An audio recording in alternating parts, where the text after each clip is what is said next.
রাস বাংলার ব্যঞ্জন বর্ণে সৎ তিনটি ভাগে ভাগ করব। তিন ভাগ কি কি? তালেবস্য, মূর্ধন্যস্য, দন্তস্য। ঈশ্বরচন্দ্র বিদ্যাসাগর কেন আমাদেরকে এই জিনিসটা বোঝালো? এইটার মধ্যে দিয়ে ঈশ্বরচন্দ্র বিদ্যাসাগর আমাদেরকে বোঝালো স স স।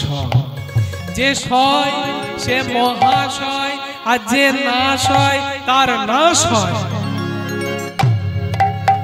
রয়াকার তালেবস্য রাস মানে হচ্ছে সংখ্যা, রাশি রাশি ধান, রাশি রাশি ফুল ইত্যাদি। আবার রয়াকার মূর্ধন্যস্য রাস, সেটা ঘোড়ার লাগাম, এটা বটে আজকে রাস। তাহলে রয়াকার দন্তস্য রাস মানে কি? র বলতে জীবাত্মা, দন্তস্য বলতে পরমাত্মা, মধ্যেকারের আকারটা হচ্ছে মহামায়া। র আর দন্তস্যকে মিলিত হতে দেয় না এই মায়া। আমরা তো সংসারের জন্যই এত সব কিছু করি,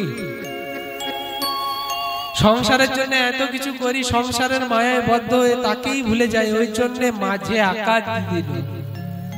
র দন্তস্বর মাঝের আকারটি হচ্ছে মহামায়া। তা সেই রাস, এই রাস তত্ত্ব আমাদেরকে জানতে হলে বুঝতে হবে যে রাস এলো কোথা থেকে। আমার মতন জীবের কাছে কেন এলো রাস? রাস তত্ত্ব তো গোপন তত্ত্ব, তা এলো কোথা থেকে? একদিন বাবা ভোলানাথ এবং মা পার্বতী এক আসনে বসে বসে সুখ দুঃখের গল্প করছে। স্বামী, আমি দেখলাম কারোর গলায় সোনার হার, কারোর মাথায় সোনার মুকুট, কারোর পদচিহ্ন স্বর্ণ, কপাল করে একটা স্বামী পেয়েছি। সারা জীবন শ্মশানটায় বসে বসে ছাই বর্ষ মেখে মেখে গাঁজা খেতে খেতে নিঃস্ব হয়ে গেছে। স্বামী, তুমি কার তপস্যা করো, কার ধ্যান করো, কার সাধনা করো? বলছে, ওগো পার্বতী, আমি যার ধ্যান করি, আমি যা তপস্যা করি, আমি যা সাধনা করি, সেই জিনিস শোনার মতন তোমার চিত্ত শুদ্ধ হয়েছে তো? কি বললে? আমি হলাম তোমার অর্ধাঙ্গিনী, আমি তোমার সুখ দুঃখের ভাগী, আর তুমি বলছো আমি আমার চিত্ত শুদ্ধ হয়নি? বলছে, শোনো পার্বতী, সবার দ্বারা সবকিছু শোনা যায় না। হরিনাম সবার দ্বারা শোনা যায় না। যাদের কর্ণে দিয়ে হরিনাম প্রবেশ করে তারা জানবে সিদ্ধ দেহ। চৈতন্য চরিতামৃততে বলল, বংশী গান অমৃত ধাম, লাবণ্য অমৃত জন্মস্থান, যে না দেখে সে চাঁদ বদন, সেই নয়নে কি বা কাজ, পড়ু তার মুন্ডে বাজ, সেই নয়নে সে রহে কি কারণ। কৃষ্ণের মধুর লীলা, অমৃতের তরঙ্গিলা, প্রবেশ নাহি যাহার শ্রবণে, কানা করি চিত্র সব, জানিহ সে শ্রবণ, জন্ম হইল তার অকারণ। কীর্তন গান সবার দ্বারা শোনা হয় না, সবার দ্বারা বলা হয়। কীর্তন গান তারাই শোনে যাদের মধ্যে কৃষ্ণ আত্মা আছে।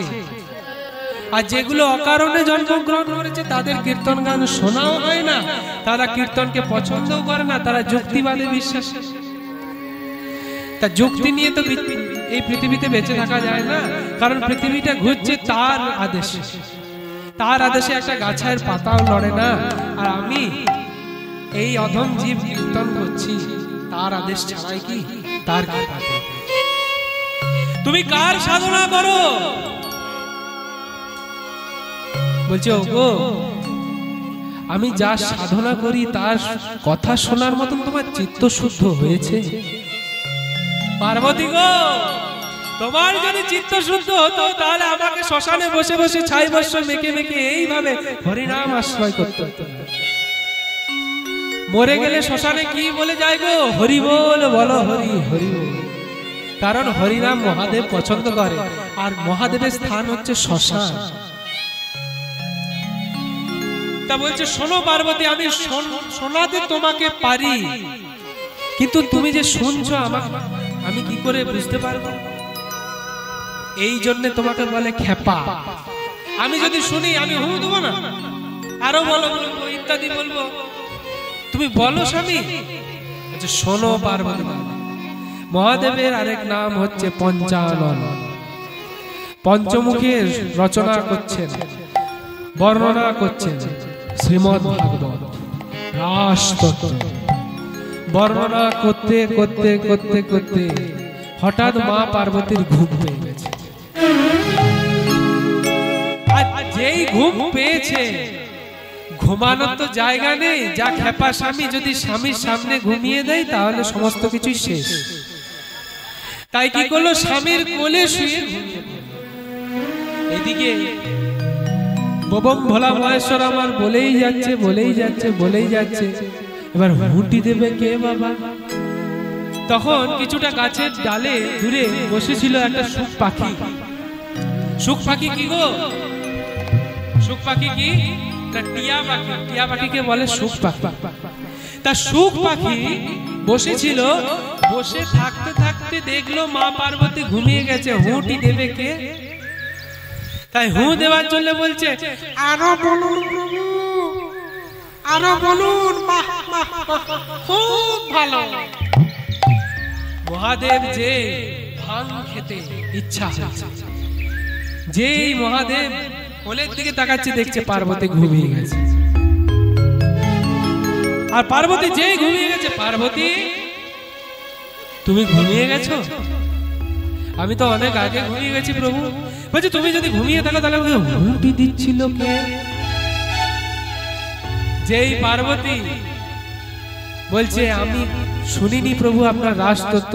চতুর্দিক মহাদেব লক্ষ্য করে দেখতে পেলেন একটা সুখ পাখি। ত্রিশূলকে আহ্বান করে বললেন, ত্রিশূল যাও তুমি ওই সুখ পাখিকে নিধন করে এসো। সেই সুখ পাখি, সেই সুখ পাখি ত্রিশূল এর ভয়ে ছুটতে ছুটতে ছুটতে ছুটতে ব্যাসদেব মুনির স্ত্রী দেবরুচি, কোন কোন গ্রন্থে যার নাম আছে বিটিকা, সেই বিটিকার গর্ভে আশ্রয় গ্রহণ করল। এবার ত্রিশূল তো নির্জীবকে কোন জীবের মধ্যে প্রবেশ করতে পারে না। যে জীব কিছু করেছে তার মধ্যে প্রবেশ করে।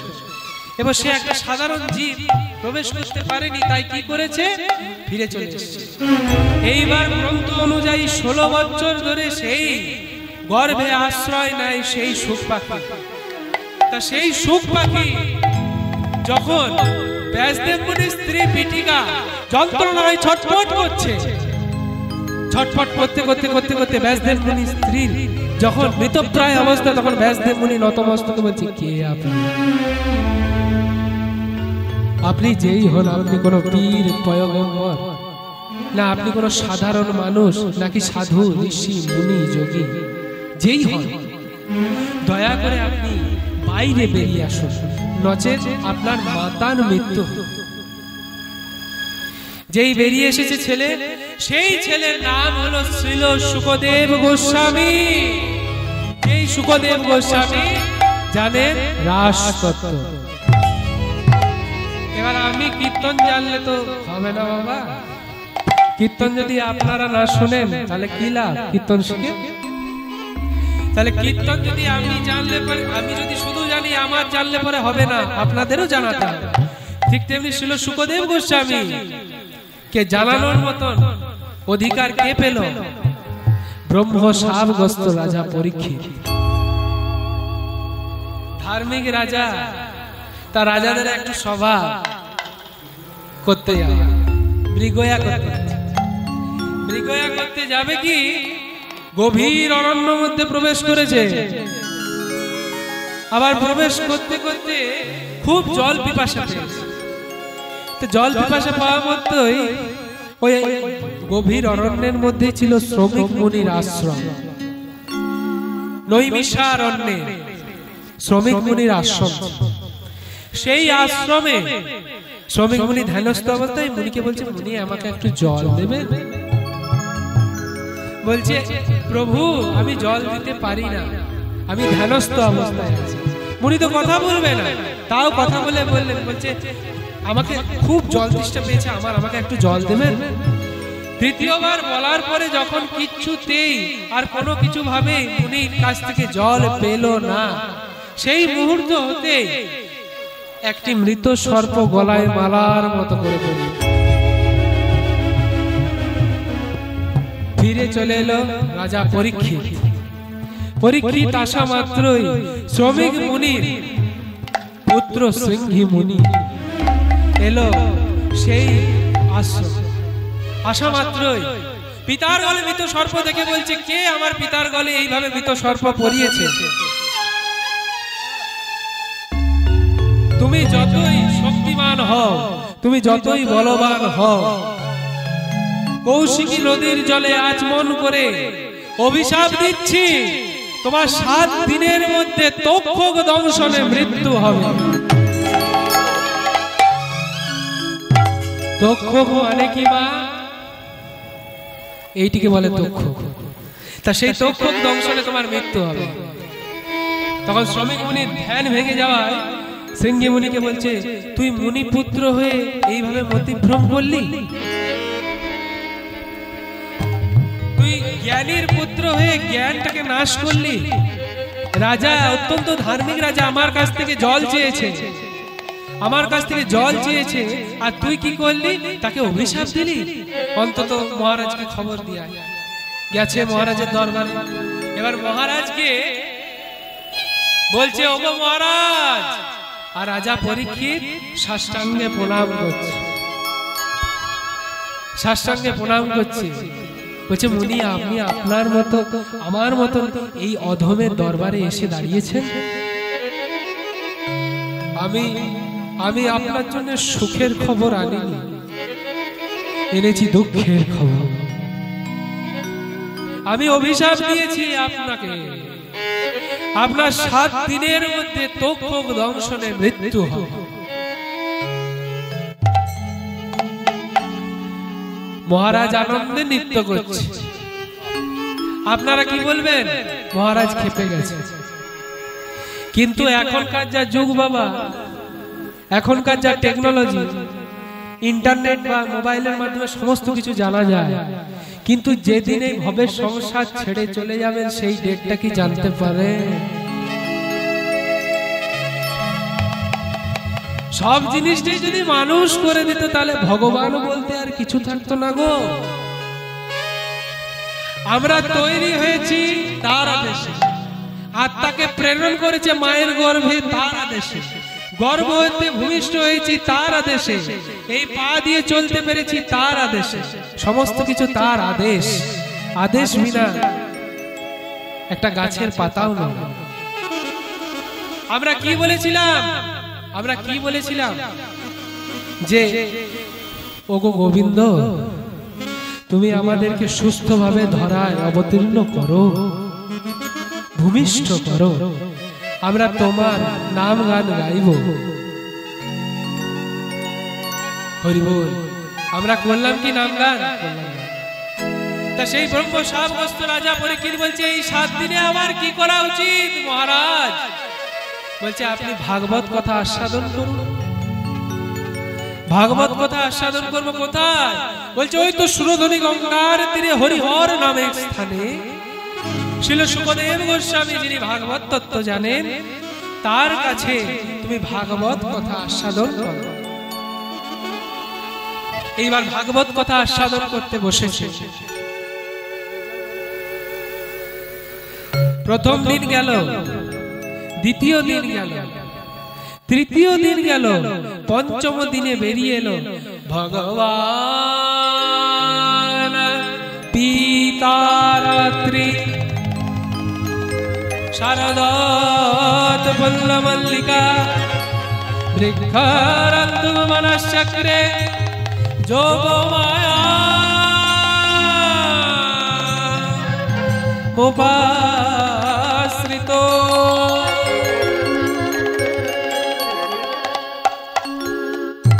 ভগবান ও পিতার মানে ভগবানের ইচ্ছা হয়ে, ভগবান হয়েও ইচ্ছা হলো সেই রাত্রি, যে রাত্রিতে শারদৎ ফুল্ল মল্লিকা শরৎকালীন ফুল ফুটেছে। বৃক্ষ রন্তুম মনশ্চক্রে, রন্তুম মানে ইচ্ছা এলো, মনশ্চক্রে মানে মনের চক্রের মধ্যে সেই ক্রীড়া, সেই রস আস্বাদন করবার জন্য। তাই কোন বল আস্বাদন করলো, তা কোন বল আশ্রয় নিল? যোগমায়া, হে যোগমায়া আশ্রয় লীলা, হে যোগমায়া আশ্রয় লীলা, হে যোগমায়া আশ্রয় লীলা, হে যোগমায়া আশ্রয় লীলা, হে যোগমায়া আশ্রয় লীলা, হে যোগমায়া আশ্রয় লীলা, হে যোগমায়া আশ্রয় লীলা, হে যোগমায়া আশ্রয় লীলা, হে যোগমায়া আশ্রয় লীলা, হে যোগমায়া আশ্রয় লীলা, হে যোগমায়া আশ্রয় লীলা, হে যোগমায়া আশ্রয় লীলা, হে যোগমায়া মোপাশ্রিতা, হে যোগমায়া আশ্রয় লীলা, হে যোগমায়া আশ্রয় লীলা, হে যোগমায়া ভগবান হয়েও ইচ্ছা এলো, মনশ্চক্রে যোগমায়া উপাসিতা। পদকর্তা গোবিন্দ দাস নিজের জীবনের লেখা প্রথম পদ হচ্ছে ভজ হুরে মন শ্রীনন্দের নন্দন ভয় চরণ অরবিন্দরে, আর দ্বিতীয় পদটি হচ্ছে রাসলীলার প্রথম পদ। কিবা শারদ চন্দ পবন পবন মন্দ, শারদ চন্দ পবন মন্দ, শারদ চন্দ্র পবন মন্দ, শারদ শারদ চন্দ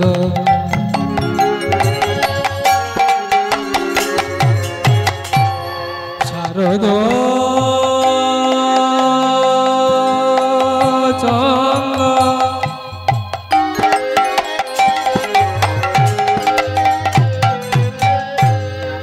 শারদ শারদ চন্দ পবন মন্দ, শারদ চন্দ্র পবন মন্দ, বিপিনে ভরল কুসুম গন্ধরে, গন্ধরে গন্ধরে গন্ধরে, শিবা শারদ চন্দ্র পবন মন্দ, বিপিনে ভরল কুসুম গন্ধরে, গন্ধরে গন্ধরে গন্ধরে, কিবা ফুল্ল মল্লিকা মালতী ঝুতি, একই সভারে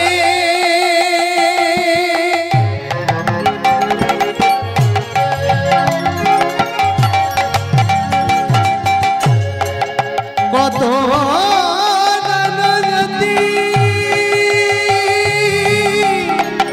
ফুল ফুল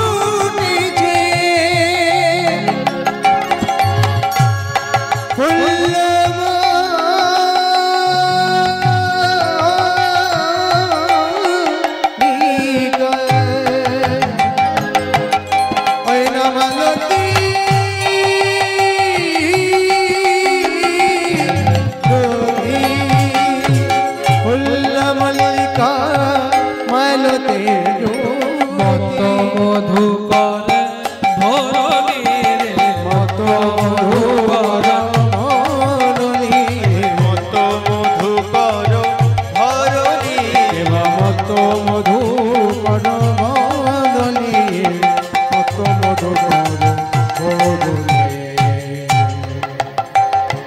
মালা মালা যেহেতু নেই আপনাদেরকে দেখাচ্ছি জিনিসটা দেখুন।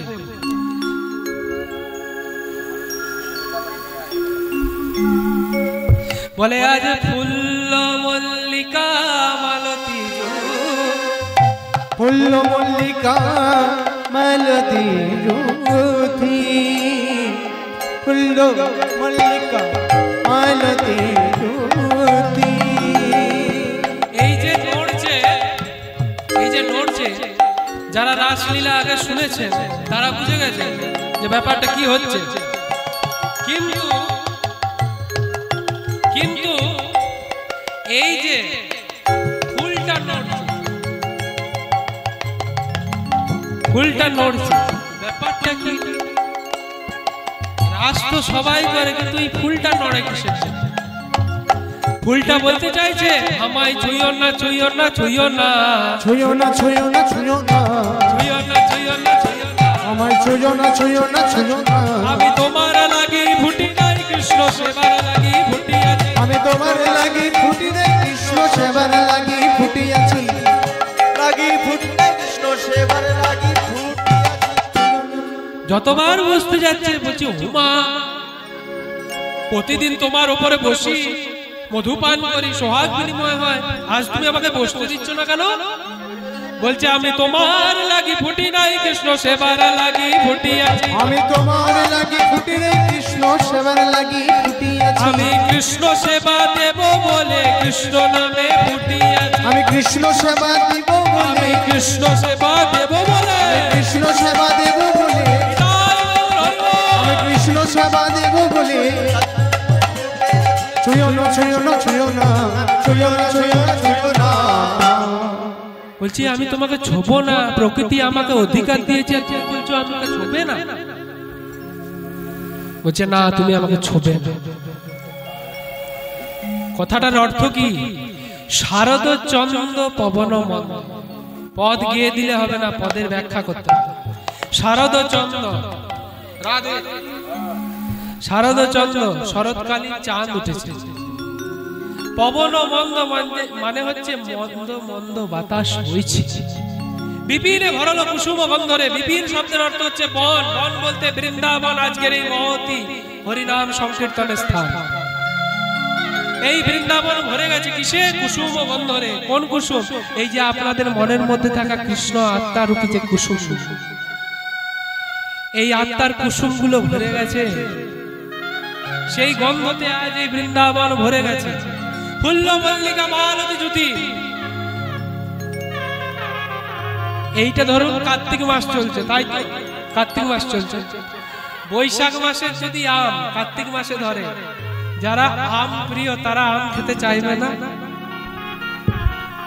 লোভের বস্তু যদি ভুল সময়ে ফুটে যায় তাহলে সেই জিনিসটা তো খেতে সবারই ইচ্ছা যায়। যে সমস্ত ফুল ফুটে না সেই সমস্ত ফুলগুলি আজ ফুটেছে কিসের জন্য? গোবিন্দ সেবা দেবার জন্য। কৃষ্ণ নাম বড়ই কঠিন, কৃষ্ণ নাম বড়ই কঠিন। তাই ভক্তমণ্ডলী মায়েরা, ওই যে ফুলগুলি ফুটেছে, ফুলগুলি বলছে আমাকে ছুঁয়ো না। কালকে যারা অনুষ্ঠান দেখতে এসেছিলেন তারা তো আজকে এসছেন, কিন্তু কালকেও যারা আসেনি আজকেও তারা এসছে। তাই বলছে, বলে দেখো যেন ফুল ঝরে পড়ো না, দেখো যেন ফুল ঝরে পড়ো না, তোমরা দেখো যেন ফুল ঝরে পড়ো না, দেখো যেন ফুল ঝরে পড়ো না। তোমরা গোবিন্দ সেবায় লাগবে যদি, দেখো যেন ফুল ঝরে পড়ো না, তোমরা গোবিন্দ সেবায় লাগবে যদি, দেখো যেন ফুল ঝরে পড়ো না। গোবিন্দ সেবা লাগবে যদি, দেখো যেন ফুল ঝরে পড়ো না। তোমরা গোবিন্দ সেবায় লাগিবে যদি দেখো যেন ঝরে পড়ো না। ঝরে পড়া মানে কি? এই কীর্তন শুনতে বসেছেন, কই গো তোমার কীর্তন শোনা হয়নি? এইটাকে বলে ঝরে পড়া। হ্যাঁ গো আমি ঘরে বসে আছি, এখনো খাবার দেবে না, তোমার কীর্তন শোনা হয়নি, এইটাকে বলে ঝরে পড়া। তাই এইভাবে ঝরে পড়তে নিষেধ করছে। আজ যারা ফুটে নাই তারা ফুটেছে, তারাও ফুটেছে, গোবিন্দ সেবায় লাগবে বলে যারা ফুটে নাই তারা ফুটেছে। এবার গোবিন্দ সেবায় লাগবে বলে যারা ফুটে নাই তারা ফুটেছে। গোবিন্দ সেবা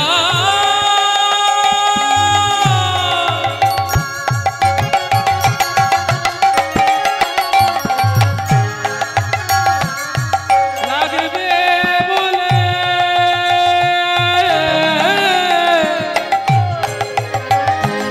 যারা ফুটে নাই তারা ফুটেছে। এবার গোবিন্দ সেবা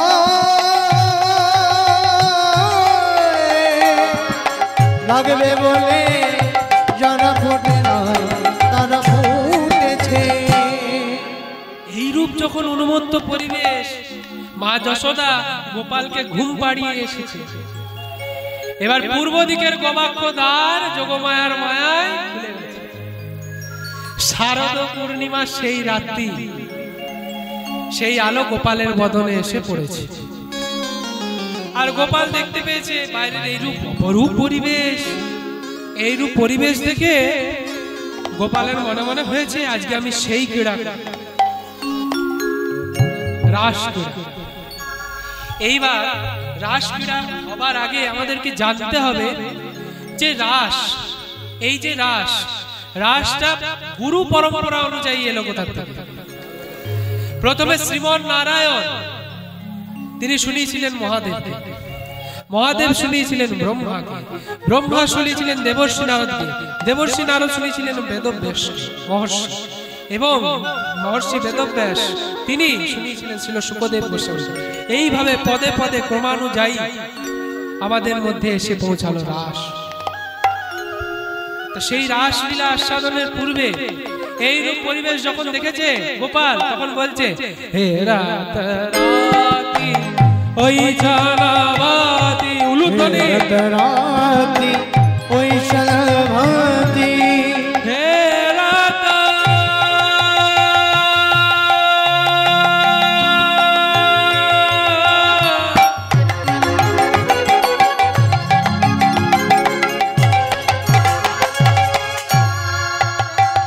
রাতি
মাতি মদন মোহন মদনে মাতি ওই প্রতিকৃত হেরিনাতি মদন মোহন মদনে মাতি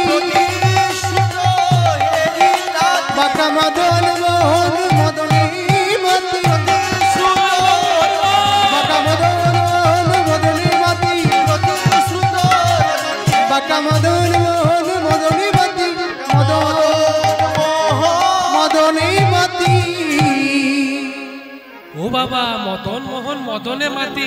এগো মায়েরা, মদন কি আমার হাতের বা আপনাদের হাতের জিনিস যে বাঁকা শ্যামের কাছে এসে মাথা নোয়ালো? মদন আর রতি দুজন হচ্ছে স্বামী স্ত্রী। একদিন রতি বলছে মদনকে, ওরে মদন, জীবনে তো সব সঙ্গ করলি, কোন সঙ্গটা করতে বাকি আছে বলতো? বলছে হরি সঙ্গ। বলছে খবরদার, একটা পুরুষ মানুষের কাছে গিয়ে তো দেহটা পুড়ে ছাই হয়ে গেল রে মদন। ওরে মদন, তোর লজ্জা শরম বলতে কিছু নেই রে? একটা পুরুষ মানুষের কাছে গিয়ে তো দেহটা পুরো ছাই হয়ে গেল, আবার আরেকটা পুরুষের দিকে হাত বাড়াচ্ছিস, সর্বশান্ত হয়ে যায়। মদন, তোর দেহ পুড়েছে পুরো, কিন্তু তোর কায়া আছে, পাট্টা বান। আমি তো অর্ধাঙ্গিনী হয়ে তোর, তুই ওই পুরুষটার কাছে যাস, আমি সর্বশান্ত হয়ে যাব। মদন কি বলছে আমরা শুনি। রতি, শাস্ত্র কি বলে জানিস? কেউ যদি সর্বধর্ম লজ্জা জ্ঞান পরিত্যাগ পূর্বক ওই পুরুষটার কাছে মাথা নোয়া, ওই পুরুষটা তার সর্ব পাপ হরণ করে। শ্রীমদ্ ভাগবত গীতা অষ্টাদশ অধ্যায়ের 66 নম্বর শ্লোকের মধ্যে উল্লেখ করা আছে যে সর্বধর্মান পরিত্যাজ্য মামেকং শরণং ব্রজ অহং ত্বং সর্ব পাপেভ্যঃ মোক্ষয়িষ্যামি মা শুচি। তুমি যদি সর্বধর্ম লজ্জা জ্ঞান পরিত্যাগ পূর্বক যদি আমার চরণে মাথা নোয়াও, আমি তোমাকে সর্ব পাপ হইতে মুক্তি প্রদান করব, ইথে নাহি সংশয়। রতি, তুই আমার সেই সহধর্মিনী হ। এতদিন তো কামনা নিয়ে বেঁচেছিলাম, কাম নিয়ে বেঁচেছিলাম, কামে জ্বালা, কামে যন্ত্রণা, কামে আমি তুমি আমার তোমার করে বেঁচে থাকা। হ্যাঁ রে রতি, আমরা দুজন মিলে ওই পুরুষটার চরণে আত্মনিবেদন করি, আমরা চিরকালের জন্য অমর হয়ে বেঁচে থাকবো রে রতি। আর কোনদিনের জন্যও আমাদের মরণ হবে না। যে মদন আর রতি শ্যাম সুন্দরে রাঙা রাঙা চরণে এসে মাথা নোয়ালো, শ্যাম মোহন মদনে। এইবার গোবিন্দ কোন দড়ি বাঁধলেন? শুধু শুধু তো রথ আসে না, রথে দড়ি বাঁধতে হয়। দড়ি দিয়ে টান দিলেই রথ ঘোড় ঘোড় করে যেগিয়ে চলে আসে। তা গোবিন্দ এখানে কোন দড়ি বাঁধলেন? ওই রথ আনবার জন্য। মুরলি গান পঞ্চমতনম, মুরলি বাদ পঞ্চমতনম, মুরলি গান পঞ্চমতনম, মুরলি বাদ পঞ্চমতনম। ওই কুলবতী, ওই কুলবতী চিত চরণে, কুলবতী চিত চরণে, কুলবতী চিত চরণে, কুলবতী চিত চরণে, চরণে, চরণে। কুলবতী চিত্ত চরণী মানে যারা ব্রজ বধূ পালা, যারা ঘরের স্ত্রী, তাদের হৃদয়টাকে আগে হরণ। ভক্তমণ্ডলী, ভক্তিমতী মায়েরা, গোবিন্দ পঞ্চম তান কি? সা রে গা মা পা ধা নি, 7টা তান আছে। রে আর ধা বাদ দিয়ে দেন, বাকি যেটা পড়ে রইল সেটা হলো পঞ্চম গান। যারা বুঝবার বুঝে গিয়েছেন, গোপন বীজ মন্ত্রের কথা আমি এখানে শোনাতে আসিনি আপনাদেরকে, যুগল মন্ত্রের বীজ মন্ত্র কথা এগুলো আমি শোনাতে আসিনি। তা সেই টানে গোবিন্দ যেই মুরলীর ধ্বনি করলেন, আজ শুনলো গোপী প্রেমহি রূপী মনহি মনহি আপনা সপি। শুনলো গোপী প্রেমহি রূপী মনহি মনহি আপনা সপি। যাহি শুনল তাহি চলল মুরলী কো লোরনি। যাহি শুনল তাহি চলো মুরলী কো লোরনি। চলল গোপী চললো গোপী চলল গোপী চললো গোপী। ওই বাঁশি শুনে চলল গোপী। কেমন বাঁশি শুনে চললো গোপী। বলে কৃষ্ণ তোমার হলাম বলে বাঁশি শুনে চলল গোপী। বলে কৃষ্ণ তোমার হলাম বলে বাঁশি শুনে চললো গোপী। গোপী কাকে বলে? গোপী শব্দের অর্থ কি? গোপী কি স্ত্রীলিঙ্গ না পুরুষ লিঙ্গ? লিঙ্গ ভেদে গোপীর ভাগ হয় কি না, এই সমস্ত শাস্ত্রীয় আলোচনা। এখন তো কীর্তন নেই, সব শেষ। এখন কীর্তনের জায়গায় অন্য কিছু কীর্তন হয়। কীর্তনের মধ্যে যারা অনেকেই আছেন বড় বড় বিশিষ্ট কীর্তনিয়া, তাদের চরণধুলি পাওয়ার জন্য আজও আমি আকাঙ্ক্ষিত। কিন্তু কিছু কিছু কীর্তনিয়া আছেন আসল তত্ত্বের ব্যাখ্যা না করে যত সব আজগুবি কথা জুড়ে যান কীর্তনের মাঝে। শুনলো গোপী প্রেম এইরূপী। গোপী কি? গো শব্দের অর্থ হচ্ছে ইন্দ্রিয়, পি শব্দের অর্থ হচ্ছে পান করা। যারা সমস্ত ইন্দ্রিয়গুলিকে বশীভূত করে সরদল পদ্মকে বশীভূত করে গোবিন্দের চরণে পুষ্পরূপে অর্পিত করেছে, তারাই তো গোপী রে। তারাই তো গোপী রে। আজ তারাই তো গোপী রে। তারাই তো গোপী রে। হরি হরি হরি বলে তারাই তো গোপী রে। হরি হরি হরি হরি বলে তারাই তো গোপী রে। যারা কামনা কাঞ্চন ত্যাগে তারাই তো গোপী রে। যারা মনের প্রাণ সব ত্যাগে তারাই তো গোপী রে। যারা আমার ভাব ত্যাগে তারাই তো গোপী রে।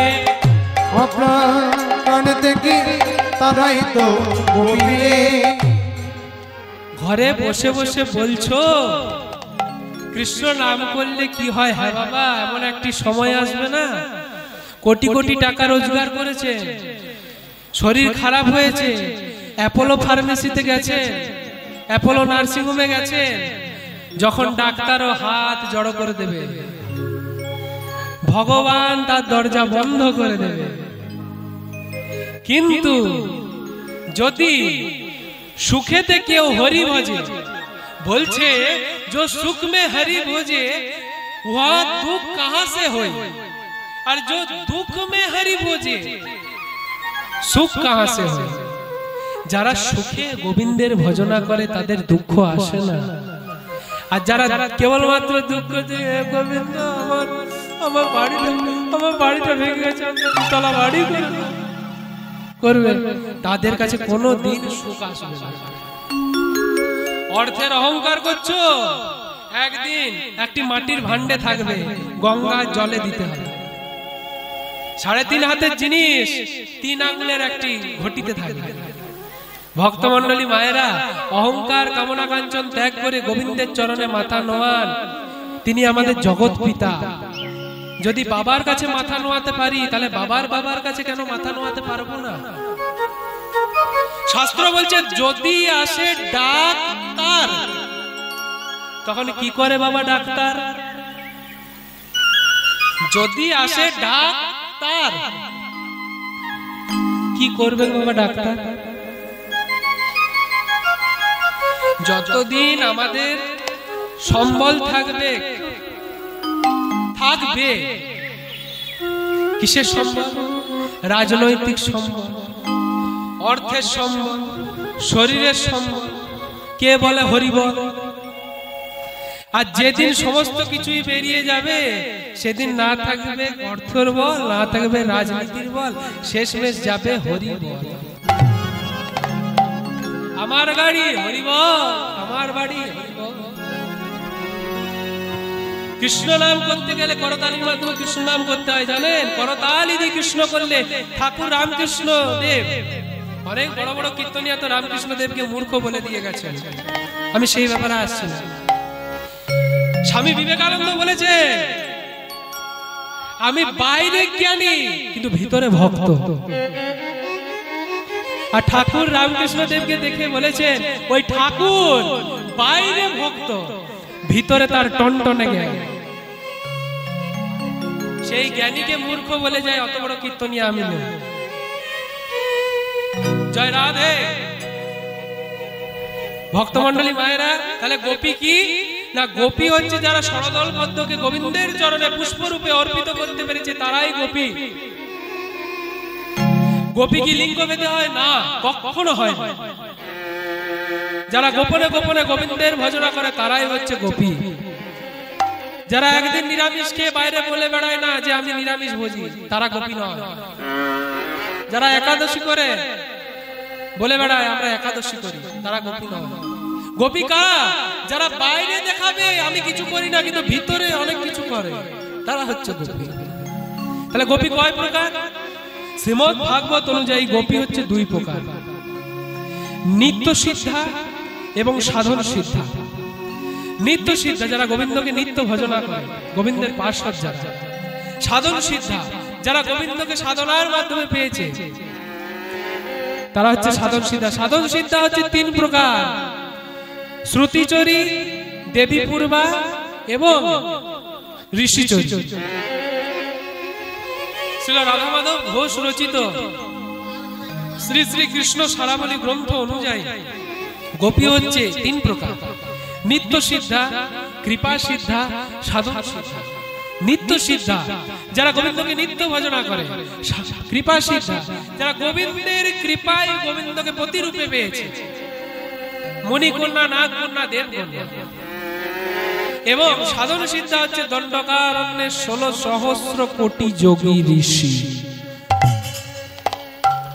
এই দণ্ডকারণ্যের ঋষিরা এমন কি সাধনা করেছিল, দণ্ডকারণ্যের মধ্যে যখন ঊর্ধ্বপদ অধমস্তকে সমস্ত ঋষিরা সাধনা করছিল, সাধনা করতে করতে যখন দণ্ডকারণ্যের মধ্যে দিয়ে সীতাহারা রামচন্দ্র পেরিয়ে যাচ্ছে, সবাই মিলে বলছে, সবাই বলছে জয় রাম শ্রীরাম, জয় জয় রাম, জয় রাম শ্রীরাম, জয় জয় রাম, জয় রাম শ্রীরাম, জয় জয় রাম, জয় রাম শ্রীরাম, জয় জয় রাম, জয় রাম শ্রীরাম, জয় জয় রাম, জয় রাম শ্রীরাম, জয় জয় রাম, জয় রাম শ্রীরাম, জয় জয় রাম, জয় রাম শ্রীরাম, জয় জয় রাম, জয় রাম শ্রীরাম, জয় জয় রাম, জয় রাম শ্রীরাম, জয় জয় রাম, জয় রাম শ্রীরাম, জয় জয় রাম, জয় রাম শ্রীরাম,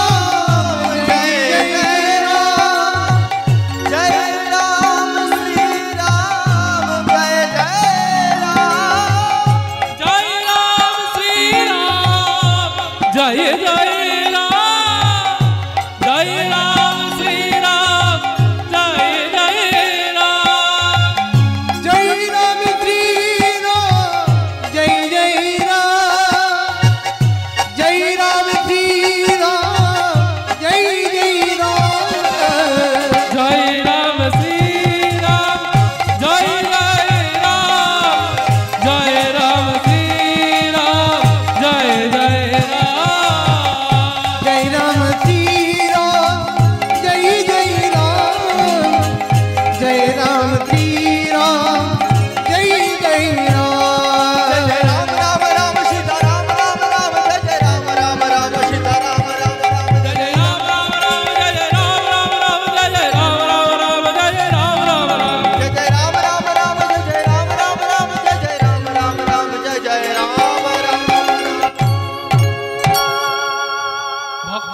মায়েরা রাজনৈতিক রাম নয়, আমি রাম ভক্ত হনুমান, সেই রাম। জয় রাম শ্রীরাম বলে বলে বলছে, হে রাম, আমরা তোমার কাছে কিছু চাই। কি চাও তোমরা আমার কাছে? আমি শোকার্ত, আমি সীতা, আমি সীতা। কি চাও তোমরা আমার কাছে? রাম, আমরা তোমাকে পঞ্চরসে প্রতিরূপে আস্বাদন করতে চাই। অসম্ভব, অসম্ভব।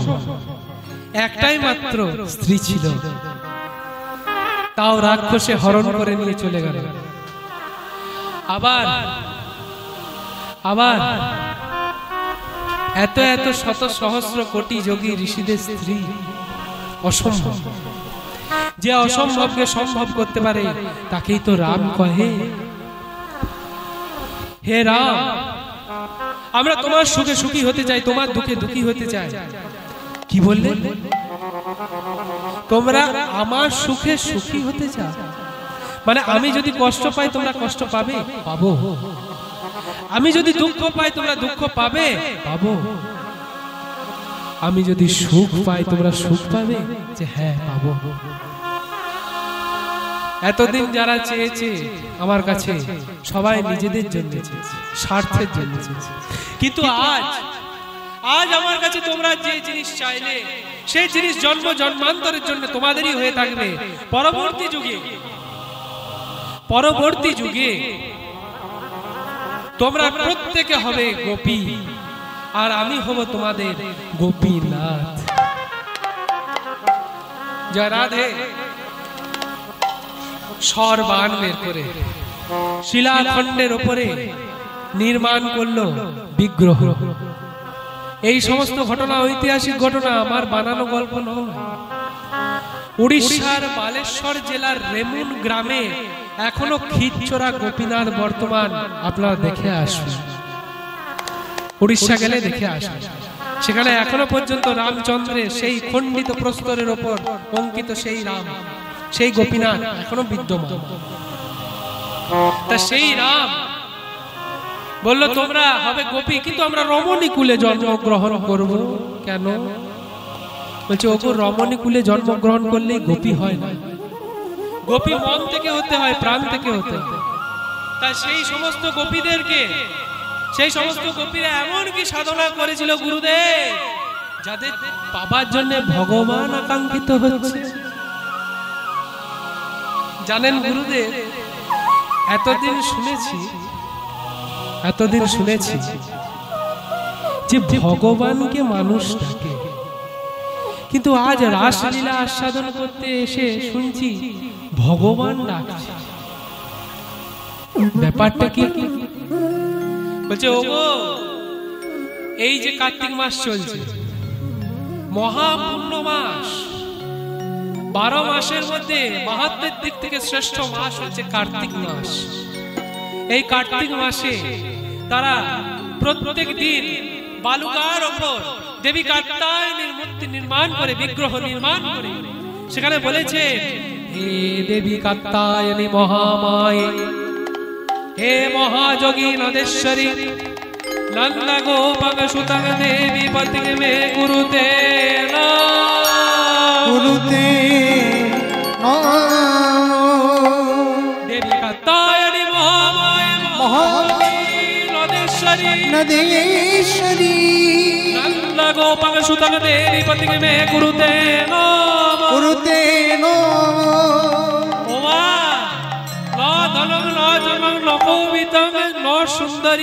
কৃষ্ণপতি স্বরূপম। আমরা ধন চাই না গো, জন চাই না, যৌবন চাই না, সুন্দরী চাই না, কিছু চাই না। কৃপা করে ওই নন্দের নন্দনকে প্রতিরূপে আমাদেরকে পাইয়ে দাও। এই পরে সারা কার্তিক মাস পেরিয়ে গেল। পরবর্তী কার্তিক মাসে শারদীয় পূর্ণিমার তিথির আগে সবাই কৃষ্ণ গান গাইতে গাইতে চলেছে।